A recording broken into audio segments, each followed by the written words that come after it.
ശ്രദ്ധിക്കുക, മുൻപുള്ള പോലെയല്ല. 6 വരി പാതയുടെ പണികളെല്ലാം ഏകദേശം പൂർത്തിയായിരിക്കുകയാണ്. ഇനി പറയുന്ന നിർദ്ദേശങ്ങൾ ഹൈവേയിൽ വാഹനം ഓടിക്കുന്ന ഡ്രൈവർമാർക്കുള്ളതാണ്.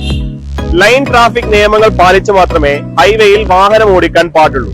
എന്താണ് ലൈൻ ട്രാഫിക് നിയമം? വലിയ ചരക്ക് വാഹനങ്ങൾ, സ്പീഡ് ഗവർണർ ഘടിപ്പിച്ച വാഹനങ്ങൾ, ഇവയൊക്കെയും എപ്പോഴും ഹൈവേയുടെ ഇടതുവശം ചേർന്ന് മാത്രമേ പോകാൻ പാടുള്ളൂ.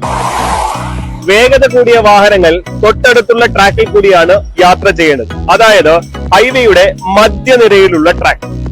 മൂന്നാമതായി കാണുന്ന ട്രാക്ക് എമർജൻസി ട്രാക്ക് അല്ലെങ്കിൽ ഓവർടേക്കിംഗ് ട്രാക്കാണ്.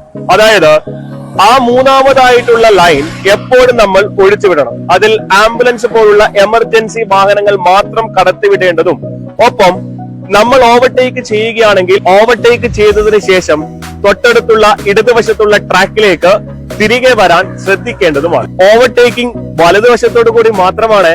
കൂട്ടത്തിൽ ഒരു കാര്യം കൂടി ശ്രദ്ധിക്കുക, ഓവർടേക്ക് ചെയ്യുന്ന സമയത്തും ട്രാക്ക് മാറുന്ന സമയത്തും നിർബന്ധമായും ഇൻഡിക്കേറ്ററുകൾ ഉപയോഗിക്കുക. റോഡിൽ നൽകിയിരിക്കുന്ന സിഗ്നലുകൾ ശ്രദ്ധിച്ച് അനുവദനീയമായ വേഗതയിൽ മാത്രമേ വാഹനങ്ങൾ ഓടിക്കാൻ പാടൂ.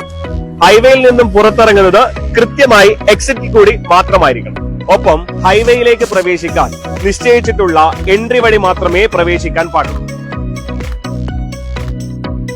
ട്രാക്ക് തെറ്റിച്ചുകൊണ്ടുള്ള ഡ്രൈവിംഗ്, സിഗ്നൽ ഇടാതിരിക്കുക, ഒപ്പം ഹൈവേയിൽ അനധികൃതമായി വാഹനങ്ങൾ പാർക്ക് ചെയ്യുക, ഇവയൊക്കെയും നിയമവിരുദ്ധമാണ്.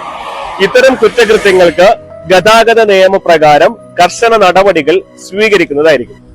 മുൻപുള്ള പോലെയല്ല, പുതിയ റോഡാണ്. ചെറിയ പിഴവുകൾ ജീവൻ തന്നെ നഷ്ടമായേക്കാം. നല്ലൊരു റോഡ് സംസ്കാരം പടുത്തുയർത്താൻ നമുക്ക് ഒന്നിച്ചു മുന്നേറാം.